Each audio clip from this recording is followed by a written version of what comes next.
Welcome back to another edition of New York Got Game. It's your boy Dexter Henry alongside my guy Brian Fonseca here in what is probably not a happy day. A eulogy for Knicks episode? fans. Yeah, it's kind of going to be that, man. It's kind of going to be that because the Knicks, it's going to be very interesting to hear about where they go from here. We're going to talk about this because Mitchell Robinson is moving on. A lot of us expected this once we heard the talk from James Dolan and others that the Knicks were not going to exceed the second apron. They brought back Landry Shamet. I think there was some hope that maybe there was a change of heart. Maybe they would. But Mitchell Robinson signs a 3-year deal with the Celtics, $47.5 million? Yeah, full mid-level it looks like it's going to be. So once that happened. Non-taxpayer mid-level. Non-taxpayer mid-level. It's an important caveat. The Knicks could not have offered, just so we could be clear here, the Knicks could not have offered this contract to Mitchell Robinson without exceeding the second apron. There was no way they could have done that if they weren't going to do it. Now, like in reality, just to outline it for people, instead of costing $15 million next year, it would have been a lot more, and it would have hamstrung you in other ways because of the second apron penalties. I know people aren't trying to hear that, but they've been warning us. And in turn, we warned y'all during the draft, like, we're not necessarily co-signing the strategy, but this is what they're saying they're going to do. And once you get Landry Shamet back. Let's also be clear on that. This is what Dolan said he was going to do. Yes. I don't think the front office didn't clearly, and what we've heard in some reporting, did not want to do this. This is a Dolan decision. We asked Stephen Bondi that. Not a surprise. This is a Dolan decision. And by the way, this is while still getting Landry Shamet and Jose Alvarado for less than I thought they were going to get. And Mohamed Diawara if you had him too. Yeah, which do we have the final terms on that? No. We still not. Yeah, still so that one. But those two in particular, Shamet and Alvarado, came back to New York for less. And as this lingered for an extra day or so, I was like, there's no noise about Mr. Robinson. Like, is he actually going to come back? And then when I saw Robert Williams got 3 for 45, basically, I was like, oh, no, that's not. He's gone. Like, there's no way he's taking less than Robert Williams. Yeah, and listen, I've seen a lot of the talk on social media, and Knicks fans in their feelings, some at the owner. We'll get to that later. Knicks fans in the field. And listen, does this sting a little bit because it's the Celtics? Well, that's the thing. Yeah. It's like I've seen several Knicks fans, maybe more, say anybody but that team. But I also, if I'm Mitchell Robinson, I'm like, man, I might have a chance to start. I'm going to be on the team that wants to be a contender. This is more money, evidently, than he would have gotten anywhere else. Right. And once the Lakers were off the board, getting Walker Kessler, that kind of threw anybody else this is a business. out of it. It's a business. We talk about the business on both sides. I am never going to fault the players for getting their bag and the limited shelf life that they have. And so he did. He wasn't going to take a significant pay cut. Landry Shamet, who had non-guaranteed deals the last couple of years and had some injury history with his shoulder, yes, he got a little bump. But if you were going to ask Mitchell Robinson, let's say, to go from 15 to 9, no, and none of y'all would have done that either. Like, come on, to be the backup again, right? That's the other thing. Like it's him and Neemias Queta, which, by the way, 48 minutes of one of those guys the entire time is going to be really a pain in the ass to play against for other teams. But like that's instead of backing up Karl Anthony Towns, where you're like no doubt the number 2, like he's going to have more opportunities here. I don't know what's that going to look like because we don't know what this Jaylen Brown situation is going to look like. Boston is still the betting favorite in the Eastern Conference, which I don't see how you get to that. But I think Mitchell Robinson definitely makes them better, and now the Knicks have to sort of scramble to figure out this backup center position. But not scramble because they've been preparing for this. Like they've probably known that Mitchell Robinson wasn't going to be back. I think the Knicks have been. I think some people are going to listen. I'll use the word prepare. Some people are going to say, "Well, how can you say prepare, Brian? They didn't draft the center last week." I mean, that's what the 6 second-round picks are for that you acquired during the draft. Which is also why I would pump the brakes on that. Yeah, and why people should know this. I keep saying it all the time. Like you have a track record with this front office. Now, was the front office handcuffed by the owner here? Absolutely. Absolutely. They're not the only NBA team, by the way. That happens. Yes. Right? This is happening in Denver. Absolutely. This is happening in Portland. This is happening in other places as well. And some teams that are not even in or near the second apron, they're handcuffed. So this stuff happens. But they were trying, I think, to be prudent, to your point, and get some more picks so they can maybe make another move. I think what fans tend to do is when something like this happens, they're like, oh, no, this is what the roster is. Like, it's July 1st. It's July 1st. For the time we're recording, free agency hasn't gone 24 hours yeah, yet. Some of y'all got to calm down. Like, just breathe, easy. It's a loss. It is a big loss in Mitchell Robinson, what he brings to the table, and we'll get to that in a second. But there are options here with what the Knicks have. I know the free agent market is limited, and we'll get to that in a second. Right, we'll also get to trades. But this is why they got second-round picks. I don't think the Knicks were going into this once they had the mandate from the owner without a plan. What have you seen in the last 3-4 years that has told you Leon Rose and company have operated without a plan? So if that's where you're going or your mind is going and the anxiousness is creeping up, no, I'm not. I don't know exactly what the plan is, but this team is not operated as a front office without a plan. Right. And I think they've been thinking about this since the trade deadline, because you and I know that they had interest in Yves Missi, whose name will come up later. Mm-hmm. They were talking about him in trying to acquire him with Jose Alvarado. I don't want to be Brian Windhorst on this, but it's like, why would they do that? Why would they be thinking about that? They like a name that we've brought up, by the way, heading into the trade deadline. Yes. Like, I was building deals because it seemed very logical at the time for reasons. Jose Alvarado and Yves Missi, what would that look like in a package? And ultimately, it ended up being just Jose Alvarado. But you got to remember, when NBA teams also make these trades, like, you build relationships with certain front offices. You could easily call back New Orleans and their leadership and make another deal. Like, this is kind of how this happens. Right. Maybe the price that it was then at the time was a little too rich for the Knicks. But sometimes, in the words of Fat Joe, yesterday's price is not today's price. Right. And sometimes you got to see what's happening. So now you call back. Maybe the price is higher. Maybe it's lower. It's probably higher because you don't have Mitchell Robinson this time. And teams know that. Yeah. They know you need a backup center. Yeah. You know what I mean? They know you might be a little desperate is probably a strong word, but they know that you have a need. Yeah. So and the Pelicans are probably want more draft capital because they haven't managed theirs the best in recent years. And the Knicks just got themselves some draft capital, which goes back to what you were saying. Mm-hmm. All right, so Mitchell Robinson, it's gone. It's a tough day for Knicks fans. But I do want to talk about this because I do think that with the Knicks coming off of a championship, we have to talk about Mitchell Robinson's impact in New York. 3 weeks ago or something like that. Yeah, 3 weeks ago on Saturday. You would think, I know people are upset, but the parade just happened. Like, they just cleaned the confetti off. But that's people are going to say, well, that's part of why I'm upset. The confetti just got cleaned off the streets. And Mitchell Robinson is gone. That's part of why they're upset. We talked about this. Like, the fact that you're bringing almost everybody else back. Like, usually when you win a title, it's hard to keep a team together. Again, I thought Jose Alvarado, I thought he was coming back, but if he had a true free agency and the market opened up, and looking at some of these other deals, I'm like, Jose could have gotten more than he got on the open market. So I think you're being logical and looking at it and saying, look at what Jose got. You got two guys that got hometown discounts. Look at what Alvarado got.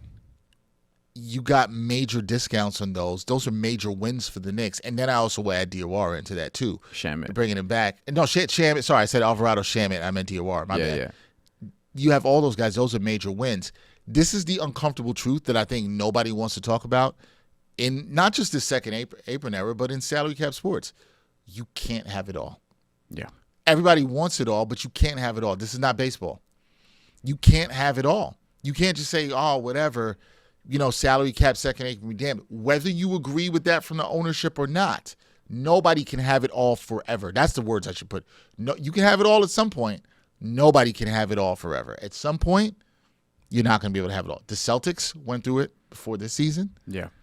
Other teams have had to do it. They've been trying to duck the repeater tax as well. Teams are like OKC's been selling off good players, by the way. Aaron Wiggins, just this Isaiah offseason. Joe, yeah. To get off and they might work out a deal with Lou Dort to shed more money. Cleveland's got some things to figure out. Maybe they'll have to part with like Max Strus and Dennis Schroeder to try to get Dean Wade LeBron just James. left. Dean Wade just left. Right. Like, teams are going to be doing this, and it's not the EPL. It is what it is, and we are not advocating for billionaires to not spend money to make their sports teams better. To be clear, if you watch this show, you know where we stand on things. But at the same time, it's just accepting with and dealing in the reality that they're not going into the second apron. So with that, there are other options to get a backup center who, if you're looking at efficiency, maybe you find somebody who's going to make a fourth or half of what Mitchell Robinson's going to make and maybe gives you 75% of the production And then you're looking at, okay, maybe that's how you have to skin this time. Like the fact that you have a starting five, you have Mo Diawara, Jose Alvarado, you have Landry Shamet back as well. Deuce McBride. You still have Kolek and Procom Dadier for now. Clarkson's likely coming back from everything we hear. Like you're bringing back almost everybody else. Like this is a very integral part, but like it's something you can figure out. Backup center. I happen to agree. That has always been my feeling. That doesn't mean I'm devaluing Mitch Robinson. And I do want to talk about Mitchell Robinson because he was the longest tenured Knick before this. He's seen it all. He's seen it's right.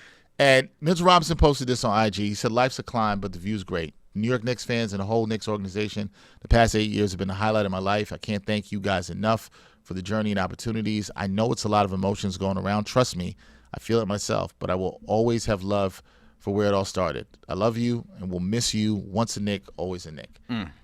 Like, when I think about Mitchell Robinson and I think about what he meant to this team and the longest tenured Knick, and it would have been nice to see him spend a couple more years in the Knick uniform. You know, it's crazy. The lasting memory of Mitchell Robinson for me is going to be the last time he touched the ball for the Knicks in Game 5. That offensive rebound he had, of course, off of Josh Hart's free throw. How fitting that was the last time he touched the ball for the Knicks. Rebound. That he had the offensive rebound and kicked it out to Landry Shamet, and then he swung, and I forgot who got fouled at the top of the key. Mm-hmm. That is so fitting for him because he embraced hustle. And think about Mitchell Robinson when he first came to the Knicks, and he was trying to block everything and fouling. And wearing 26. Wearing 26 was an ugly number. Yeah, in basketball anyway. Yeah, for basketball it is anyway. It's a good running back number. Yeah, I agree. And then for him to be the player he was, we know the injury history, but the impact that he had to winning the last couple of years. Joe Mazzulla, who now will coach him, knows damn well his impact because he was doing Hack and Mitch. Now we get to watch Mike Brown hilariously probably do Hack and Mitch. We laughed about that earlier. Yeah. When we talked about this, like right when it happened, we were like, yo, Mike Brown's going to do the Hack and Mitch in the playoffs. I don't think it's lost. I don't think it's going to be lost upon anybody in the front office, around the organization, the team, what Mitchell Robinson meant to the team. And he should be saluted. He was one of the guys I was happy to see at the parade. Just really enjoying it because he had been through everything. He had seen it all. He played with them all. Yeah, we talked about guys that word. Like we've talked about all the Knick punchlines, the Alonzo Triers and Noah Vonleh, who I actually really liked. You know, the 2 games of Wesley Matthews that 1 year, you know, like, and Mario Hezonja, like he's seen it all. He went from there, basically played through the entire rebuild, if I'm not mistaken, like 2018-19, like he was there pre RJ Barrett, pre Emmanuel Quickly, pre Obi Toppin, pre all that stuff, survived it all, and different times like survived like other trade rumors in the past or other trade discussions, like people wondering, hey, should you actually move him? And we've talked about it here over the last year because of how the injuries sort of piled up and the money that he had, and then to come out on the other side a champion. And who was somebody very valuable to that championship. Like, yeah, he's going to be one of the dudes 10, 15 years from now you expect to be, you know, courtside during other Knick playoff games. Oh, and he's going to get a huge He'll be ovation. A beloved Knick, yeah. He's a beloved Knick because I think a lot of people like myself will remember the last time he touched the ball. Yeah. You will remember that. You will remember that offensive rebound is just as big of a play as any of the plays we could talk about throughout this Knicks postseason run in 2026. So once people shake off the fact that he's with the Celtics, which we have to see how that plays out, but yeah. It's gonna be weird. It's gonna be weird to see him in the green and white. Yeah, especially if I saw Jonathan Macri post this, like opening night, Knicks Celtics, and it's ring night. Likely. I see that happening. And Mitch Robinson's there. Can get his ring. Yeah, and gets his ring, but he's wearing the Celtic ring. That's gonna be so weird.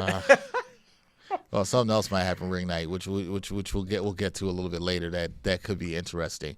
But yeah, we gotta salute Mitchell Robinson. Salute to Mitchell Robinson. Great Knick career.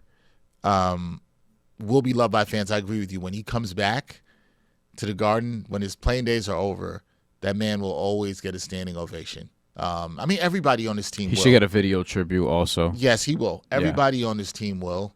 But second most blocks in Knicks history. After Patrick Ewing. Ewing. Distant second. Ain't nobody catching Patrick Ewing, but 690. Yeah. The impact on the Knicks. undeniable. You got to look at him when you got to say this. Last thing I'll say before we move on, as a guy who's picked in the second round, he's one of the Knicks' best draft picks and draft pick stories overall. From just where he came raw out of high school, did not play any college ball, and then to become a champion in the way he did and be as impactful as he was on the court in limited minutes, despite his health situation a lot of the times. That is a hell of a story, free throw man. Shooting. Yes, free throw shooting. That's a hell of a story. To be that integral as somebody who, like, you don't often see the guy who becomes a better defender by blocking fewer shots because he was chasing everything early on in his career. He became disciplined. Yeah, and then eventually he was like, I want to contest everything instead of just blocking everything. But, like, still second most block shots in Knicks history, third in offensive rebounds, which is just hilarious because he's not in the top in rebounds. I just checked. But in offensive rebounds, it's only Oakley and Ewing ahead of him. Oakley had 12 more than Patrick Ewing, which I didn't know until I looked that up. Not surprised about that, actually. A little bit just because of Ewing's tenure, but I get it because of the way Oakley played also. But, just off the charts in terms of impact at times. And to be as good as he was, productive as he was, despite the limitations offensively, despite the free throw shooting limitations, despite the fact that, to your point, you couldn't play him that many minutes. He was averaging sub 20 minutes the last couple of years too. But you also see, like, the fan reaction, the reaction you guys have had, and like that's how important he is. He's one of those dudes. Like, we've talked about this with championship rosters. Like, the role players become super integral because of the things that they add to this team. And one of the Knicks' superpowers was you had Karl Anthony Towns and Mitchell Robinson, not even a double big lineup together that they would go to a lot, although that was in their back pocket. But you had to see one of them dudes the entire time, two really good rebounders, like really high level rebounders. And now he's gonna be on a team where they're gonna use him well. I feel confident in saying that. I'm curious to see how it is, and I actually think it's gonna be pretty fun. But he'll be a Celtic. Ain't nobody trying to hear the word fun around this. It won't be from a basketball viewership standpoint. Hard time. Basketball viewership standpoint. I still need to see what they do with Jaylen Brown, and then you have Ariel Huckporty going to the Sixers is not going to get the same level of eulogy, but I think that kind of ties into this. No, it does tie into this. It ties into where we want to go next because, you'd have thought, okay, Mitchell Robinson leaving, maybe you sign Huck as your backup center. He steps into that role, although we had some trepidation about him. We were less optimistic after the season than we were before the season. Yeah, there was a little bit. And even I had Jeremy Cohen on with me the other day from Knicks Film School, and he had a little bit of trepidation about Huck stepping into that role. Yeah. So now the question becomes, okay, how do the Knicks replace Mitchell Robinson? What are the options to replace Mitchell Robinson? Well, there's a couple ways you can do this, right? It's either do free agency. And when you look at the free agent options, you're going to have guys like I got a couple. I got like 6 guys here. Kevon Looney, Nick Richards. You said Andre Drummond. I like Kevon Looney. Some of these names is not, but like more a couple years ago than currently. Yeah. Marvin Bagley III. I've seen Nick Richards and Marvin Bagley III come up.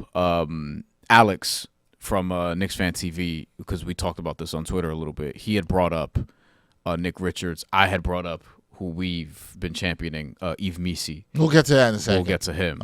Yeah. You got Kelly Olynyk. No, he can't. Just throw the name. It's over he wasn't playing on the Spurs last year. One more guy for you. Larry Nance Jr. Small ball center, more so. But very high IQ. The issue with Larry Nance Jr. is also the injuries. Health. It's constant injuries. Can give you good minutes, but also health. I think the 3, if you take 3 of those 6, I think the maybe more likely options, we talk about the Knicks signing in terms of free agents, Kevon Looney. There are some others. Andre Drummond. You got more names for me? None of these names are going to be aspiring. No. You mentioned Andre Drummond. I did mention Andre Drummond. That's a name that I think will be sexy to some people. It's sexy as it can be just because of what you remember him being. It's not yet. You guys remember the second round of the playoffs. We were like, they just don't have any centers. No. Dwight Powell is another one. It gets bleak here really fast. The Mac, as Bomani Jones calls him, Bismack Biyombo, who also couldn't get on the floor for the Spurs. Nope. Kevin Love, who does not really play anymore. No. Xavier Tillman, it's not great. So I think that the trading like if it were me personally, I would probably prefer to just trade for somebody, unless you think they could still sign two bigs. Bagley is kind of interesting, but I don't. Yeah, I'm kind of with you. I would rather. He's been under the radar, like not bad not terrible the last couple of years, but very under the radar because his teams haven't mattered a ton. 2 years ago, the name of this list that I would have said, oh yeah, and I was talking about the Knicks maybe flipping Mitchell Robinson for him. Funny, but his stock has fallen. Is Nick Richards? Yeah, I still think he's the best option of the people on this list. Charlotte's been good at punting on centers. Nick Richards, Mark Williams. Yeah. And sending him to Phoenix and then things not happen. That's right. That's true. But I would, if I had to sign someone from that group, it would be Nick Richards. If you absolutely had to. If I had to. If I'm not, we're gonna get to the trade round. I think I'm with you. I also like. He'd be the number one of that. It's not, again, not a great list, folks. But if I had to take number one off that list, I'm going Nick Richards because just I think if you could get him into your system, maybe you can rehabilitate some bad habits that he's shown and get him right. Just the way you're talking about. Well, some people are gonna be depressed that I'm talking about Nick Richards and Andre Drummond and Marvin Bagley. I've thrown out the name of New Yorker Moses Brown in the past. I don't know if he can give you 10, 12 minutes, but I go Nick Richards over him. Probably. I gotta go Nick Richards. I mean, technically New Yorker also, if I'm not mistaken. Nick Richards? Technically. He's from... I know he's Jamaican, but... we do need some more Caribbean brothers. Didn't he spend some time in New York at one point? I wanted to say. I have no idea. Did I make that up? I have no idea. He Andre was born in Jamaica. There you go. He was St. Mary's. Okay. He was at St. Mary's, and then he went to Patrick School in Jersey. So yeah. I remember he spent some time in New York. I remember seeing on one of the recruiting sites that he was on the Knicks' radar for some time, but again, like his value has dropped. His value is not what it used to be. Yeah. That tends to happen when you end up with the Bulls. Look, the free agent crop is not great, right? So I get it. Some Knicks fans are going to see that and panic. I think there's a way in which they could go the free agent route, maybe for one signing. I still do expect Jordan Clarkson to be back because just a bigger guard who can help you with some ball handling, who can play a variety of different roles. I do expect that. They could sign two guys here, but there also is the other part, the trade market, right? Could you flip? There's some tradable contracts on the team. Could it be Kolek? Could it be Dadier? Could be Deuce? Those are the three. Can you combine them with some second-round picks? I know people don't want to hear the Deuce one, but it's a name that will be brought up because he has an expiring $3.9 million. And are the Knicks going to extend him? It's not a guarantee. It's not a guarantee, and I know people aren't going to like it, but because of the expiring and because of what he can give you, and he's on one of the best contracts in the NBA, he is your best trade chip off the bench. There's no doubt he's the best trade chip that you have right now. Other than DOR, obviously. Right, but you're not trading but DOR. You're not, right. You're not doing that. Right. That's your, I mean, you want him to be your sixth man, DOR, this year, maybe. Then I think he will have an expanded role, more minutes. We'll get to more of that at another time. But when you're talking about the trade market, you're going to talk about Yves Missi, who we mentioned from New Orleans. Maybe you could give them a call. I have a feeling the Knicks have kicked the tires on that. That's just, I'm not reporting anything. I just have a feeling they've kicked the tires on that. They've been on that. The other names you've heard brought up, Moussa Diabate from the Hornets. Here's the problem, though, with Moussa Diabate. That would shock me. Here's the problem, though. Fans are going to say, and I like Moussa Diabate. I know you're a big fan of him, so am I. I love him. The problem is you'll be right back in the same situation next year because he's going to be looking for money as a free agent. So you're going to be right in the same spot you were with Mitch. Ideally, what you want, if you're going to trade for a center, a young center, is somebody that is on a multi-year deal, somebody you can get a couple years out of on the contract. That's why Yves Missi is such a great option. Another Charlotte big, Ryan Kalkbrenner. Also, I talked about this as well with Jeremy Cohen. We talked about Diabate. We talked about Kalkbrenner. And one of the things Jeremy brought up to me that I was not aware of is that Ryan Kalkbrenner, who I like too, and can give you a little bit of outside shooting, Ryan Kalkbrenner can. I wouldn't bank on it, right? But you can in spots. He gives you a little bit more offensively than Mitch. I think that's what I should have said. I'm comparing him to that. He has good hands. He's a really good finisher around the rim. and good contested. He was third in the league in contested rebound percentage. Now, I'll say this much about Ryan Kalkbrenner. When the Hornets made a switch at center and went to Musa Diabate, things changed. That's when they kind of took off. But the problem is you're asking for him to be a backup center in a role. Now the Hornets now have a glut of bigs. Well, because they drafted Hannes Steinbach in the first round, who I don't think he'll start right away. And if you're Charlotte, you should probably just keep Musa and sign Musa after this year, and just make him the starting center, assuming he could do what he did last year again, because you're giving him like all defense consideration based on last season. That's why I'm like, that's a little pie in the sky for me to then get him as a backup center. But Kalkbrenner is interesting because he would have 3 years of team control left, if I'm not mistaken, or 2. Hold on, he was a second-round pick, so this could get funky. No, it's 3 more. It's 3, okay. So it's this year and then 2 more after this. So it's 3 more technically, because he has a 4-year, $10 million contract. The last year is a team option. So, yeah. Well, he was one of the first second-round picks. That's why, you give him a deal like that, because they got him and Sion James right, I think, back-to-back or more or less. That's an interesting one because the Hornets, low-key, with all the shuffling they did with the LaMelo Ball and Miles Bridges trades, they have, like, a lot of good players that they got to figure out how to play. Like, there's going to be a couple guys on the outside looking in that rotation. And Kalkbrenner, I don't know if he's going to be one of them. He might. But if Diabate just started a bunch of games for you, and you got Hannes Steinbach. Like, this is how the Knicks have to be thinking. Now you have Naz Reid. Yeah, right. And now you have Naz Reid as a 4. You still have Grant Williams, who's like kind of leadership guy there, for better or for worse, but did play a valuable role in that locker room. So now is Kalkbrenner going to be the odd one out there? Now, he gave them pretty good minutes last year, but he was much better served as a backup than a starter, which if you're the Knicks, that's what you need. And this is why you get those 6 second-round picks on draft night. Yep. Like, I think they did that knowing in order to make some of these trades, and Charlotte has the second most first-round picks, like, moving forward right now at their disposal. I think OKC is still first.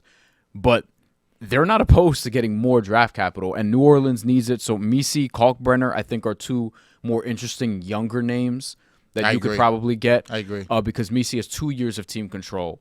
He has this one coming up, and then 1 more after at like north of $5 million. And these are all things people have to consider because Cat's going to get his extension. Brunson's going to get his a little more down the line. You have a decision on Josh Hart too. So if you're going to keep this thing together, like you can't keep everybody. This is why Deuce McBride's name was going to come up. And then if you're Tyler Kolek, if you're looking at Tyler Kolek as a potential trade chip, that kind of makes sense because where is he going to play this year? Because now you're entering the season with Brunson and Alvarado on the roster. And you still have Deuce and you still have Shamet. Like, where's Kolek going to get minutes from? Even if we're acknowledging he probably deserves it because he showed enough flashes last year to continue to be. So your point is try to use his contract if you can now. Yeah. Attach him. Listen, all those things are possible. Kolek and second-round picks can get you a backup center probably. I think the best case scenario for the Knicks right now is they sign one of those names. Maybe they sign like a Nick Richards, and they also trade for either Yves Misi and Ryan Kalkbrenner. And if those, it's probably a little bit more likely on the Yves Misi part, or they just trade for one and then they use, I don't know, somebody that they'll convert to a second-round pick. They can also figure out the center stuff at the trade deadline. There's a way they could do that. They might just sign one guy for a low cost like a Nick Richards and then say, okay, we'll see where we are. We'll have this guy, Nick. Let's say Nick Richards is the backup. Let's just throw that out there. Yeah. And then you might want a veteran there if you're trying to win another championship. Right. You got a veteran in here. We'll see how the backup 5 thing is going through the season. I know everybody always wants everything set in stone before opening night, but again, we've watched for many years. That doesn't matter. The Knicks didn't have their backup point guard situation set in stone on opening night last year, and then they got Jose Alvarado. Right. Which is why you can't always worry about how it's not about how you start. It's about how you finish. Who started the first preseason game last year in Abu Dhabi at forward? Tacome Dadier. I forgot. By the way, Malcolm Brogdon was the backup point guard. Then he quit. He just retired. Like, he was like, you know what, I'm good. Or, not to say this happened, I think, because of injury, but Tacome Dadier and Stephen Bondier brought this up with us when we were doing the live draft show in the second round. He was like, yo, Tacome Dadier started opening night a couple years ago. And the Knicks are still supposedly, from everything I hear and others have heard, high on Tacome Dadier. That doesn't mean they won't trade Tacome Dadier, but they're high on them. My point being is... And speaking of centers, Trey Jamison played first game of the season last year. It's true. Also. My point being, don't get too crazy about exactly what the roster is by opening night or by the time we even get to training camp. Yeah. Don't get crazy about that. If Nick Richards works out as a backup, there's a world in which, let's say they sign Nick Richards. I'm just putting this out as a hypothetical. There's a world in which you could say, man, this Nick Richards thing looks good. We're okay, right? Or you can then look to upgrade if you leave yourself enough room for flexibility, particularly if you're staying under the second apron. So there's a world in which they could do that, and it could be fine for them. But you just have to let this process play out. I know nobody has patience. I would prefer, just me personally, I would prefer if they went and traded for like an Yves Missi or Ryan Kalkbrenner. Missi's the one for me. It would be number one on my list, and I'd probably have Kalkbrenner too. I agree. Is what I would have out there. They could sign 2 low-cost centers plus Jordan Clarkson, right? At whatever, that could be Nick Richards, somebody else. They could do that as well too, and they have enough money to do that and fit under the second apron, and they can use the future seconds that they got. And also, you should note, in the last trade that they made, which I didn't like at the 53rd pick, they got cash. You can use that cash for somebody that they can then maybe use because they want to buy a pick or something down the road. So you can use both of those things in the trade.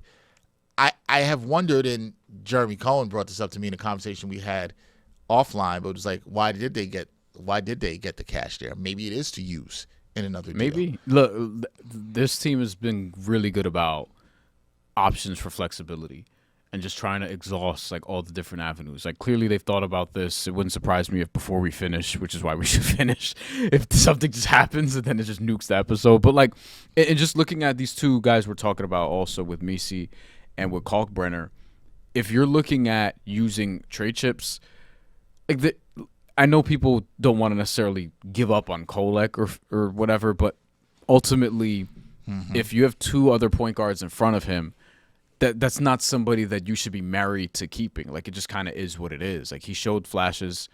This is the type of guy that on this type of team you need to use as a trade chip if you're not going to just play him consistently, because somebody else will probably want him. So I would look at a Charlotte and say, hey, you have Kobe White, you have Christian Anderson, who you drafted, but maybe they're in the market for a third point guard in a similar but not the same situation because they don't have a Jalen Brunson and a Jose Alvarado who's going to command minutes. Like Christian Anderson has to earn his way. He's a first-round pick. We have to see if he's good. I think he'll be pretty good, but we'll see. And then Kobe White's going to start. Yeah, and Kobe White's going to start this year. Their third point guard right now is Trey Mann, whose contract they probably want off of. Now, that has nothing – I'm not saying the Knicks should get Trey Mann. That's not – no. I'm saying in a separate deal they probably want to get off of him anyway, so then Kolek would slot in, and then it becomes a Kolek and whatever second-round picks for Kalkbrenner. And that may sound crazy, like, oh, why would Charlotte get second-round picks also? But you're getting an extra year of team control, and you're getting somebody who has been better, like was better last year. And it keeps you – and even if you have to flip that, it's not 06 second-round picks either. No, but you just – the Knicks – you brought it up. The Knicks have been good at keeping their flexibility. And what I think fans have to understand is by not exceeding the second apron, whether you liked it or not – in terms of bringing Mitchell Robinson back, it allows them to have more flexibility during this coming season. So they could do things like we talked about, which is make a trade at deadline, maybe pick up a buyout candidate if they're able to shed some other salary to do that. Not that buyout candidates are ever something I think you should bank on. I wouldn't do that, but it's just an option that I'm putting out there. I do think people have to understand that in this era of the NBA, flexibility is very, very, very valuable, right? You can argue it's the most valuable thing you can do when you get to championship contention level.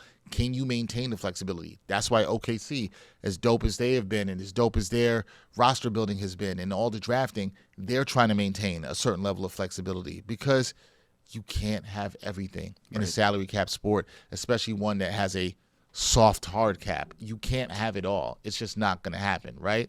It's just not going to happen with that. I'm going to throw one more name at you before we wrap here. Goga Batazde. Ooh. Oh. Trade candidate. That is... Okay, he's at least number 3 on my list now, if I'm thinking about it. Yeah. I think I like him more than Nick Richards. He's limited. He is tough as shit. Oh, no. Like the toughness is there, and he's going to give you energy. The European Knicks fans would love him. I'll tell you that right now. I think all Knicks fans would love him. But, like, this dude can like really get physical, which is what you want out of a backup center. We probably should have talked about him earlier. He's one of these dudes too, like sneaky, pretty good passer. Also, it's obviously not one of the plays that you draw up a ton. Like, you're not giving the ball to Goga Bitadze and be like, hey, you play out of the high posts and find cutters. Like, no, because he's usually out there with other guys who are going to handle the ball a lot more. But that being said, like, sneaky good passer for a center. Can rebound with force, play with force, boxes out, could score inside. Like, I actually like that option quite a lot. And Goga Bitadze, who's obviously been around a little bit, he's younger than you think. He's going to be 27 later this month. But as far as his contract goes, it's just an expiring $7.6 million. You saw Orlando make some deals and keep some guys. They're probably still going to want to try to shed money for flexibility in their own right. Getting to $7.6 million would be interesting. That's the challenge. Sort of how you figure that out. But I do think that's I would prefer him over Nick Richards if I'm them. It's going to cost you more players in the trade. That's to aggregate the salary to get there. That's what it's going to cost you there. Okay, before we wrap here, last thing. Look, I get it. Knicks fans are disappointed, and there's going to be a lot of talk about the owner, who just a couple of weeks ago, shows you how things can change in the New York Minute. Just a couple of weeks ago was getting some love for staying out the way, and now for some people this feels like he's in the way. I've said before, there's a world in which he could get booed on opening night for not bringing back the whole team, although I do think the Knicks have done a pretty good job of bringing back mostly everybody as good as they could in this situation. Do you think Knicks fans should be mad at James Dolan? I'd rule number one, I would say you can always be mad, but do you think Knicks fans should be mad at James Dolan? I mean, you could be mad at him for a lot of reasons. It doesn't have to be specifically this. But for this, for not exceeding the second. If you're mad at him in general, I understand. I get it. We talked about all the reasons on this show before, but for this specifically, I mean, look, the second apron penalties are like they're just very difficult to sort of overcome. And you don't want to be in the second apron multiple years in a row. I think there's a world where they're probably preparing to be in it next year because of all the money they're going to have committed. We'll see, but I'm not gonna say you shouldn't be mad at the owner of a team because you could be mad at all these dudes, but at the same time, like it just kind of is what it is. Like, if you were only going to, like, you got those discounts from Jose and Shamet, and if you really try to avoid the second apron, which, look, all the teams pretty much are, and you just accept that in today's NBA, and all you have to spend for a year is, what, $8-9 million, basically, where somebody else was going to come in over the top rope with a non-taxpayer mid-level, full $15 million a year. Like, it's just something that's hard to beat. You know what I mean? Like, you were gonna come to the table with, what, 60% of that? So, yeah, it's tough, but I mean, I just understand that in today's NBA, it just is what it is. Teams are trying to avoid the second apron. I agree with you. I agree. I'm not saying that. I'm not going to tell anybody how they should feel. Right. You know, as if you want to be mad at the owner, be mad at the owner. Yeah, I'm not going to do that because, you know, as our friend Andrew Claudio would always say, react accordingly, right? Like, sometimes you do. I get it. But Andrew be trolling when he says that sometimes. He says he's serious about it, but I hear. Sometimes I think you're right. You have to look at where things are. I think sometimes for the fans and the fan base, you're looking at things in the old way of the NBA. This is the new NBA.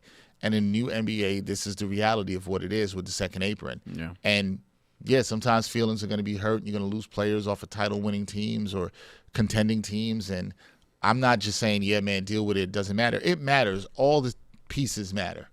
Right? I'm never somebody to not say that, but this is the new reality we're in, and I think within that new reality, especially when a front office's hands were tied, this probably, and we'll see what else, because there's other moves for the Knicks we make here, what has been the outcome here in bringing back Shamet and Diawara and Alvarado at the numbers you got him at while losing Mitchell Robinson, probably, while this is a hard pill to swallow, probably was the best that you could do as a Knicks front office with their hands tied. Yeah. So I think if you step back and look at it from that situation, you will understand that while it is sad that the Knicks lost Mitchell Robinson, this was probably the best they could do, all things considered, and we'll see what they do. Given the circumstance. Given the circumstance, all things considered, given the circumstances. Because we'll see. And if we could play the alternative out for 30 seconds or whatever, if you decide to keep Mitch as priority number one, you probably lose one or both of Shamet and Alvarado, and then I don't know what the repercussions of that are, but it does feel like you lose more than just one other dude. I don't think it's a 1v1 Mitch or Shamet. I think it was Mitch, you keep him, and then you're probably going to lose multiple guys off of that bench. I don't know what happens with Diawara. I don't know what happens with Shamet. I don't know what happens with Jose. There's something you could have figured out there, but maybe, you don't know. Maybe they signed Mitch, and then they would have lost Shamet and Diawara, and maybe had to part with somebody else. We don't know. I agree. I think the alternate was more likely to what you said. But that's going to do it. Let us know what you think. How you feeling about Mitchell Robinson moving on to Boston? I still can't believe he's going to be in green and white. That is wild. That is crazy. What do you want to see the Knicks do as their backup center options this offseason? We'll have more coming your way on New York Got Game. Summer League in Vegas starts next week. We will preview that this weekend, so we got a lot to talk about, and we'll react to some of the young players that we will get to see with the Knicks Summer League. So some more NBA basketball, granted Summer League level, coming up really soon. He's Brian Fonseca. I'm Dexter Henry. We'll catch you next time on another edition of New York Got Game. Thank you, Mitch. We appreciate you. And thanks for watching New York Got Game. Boom shakalaka.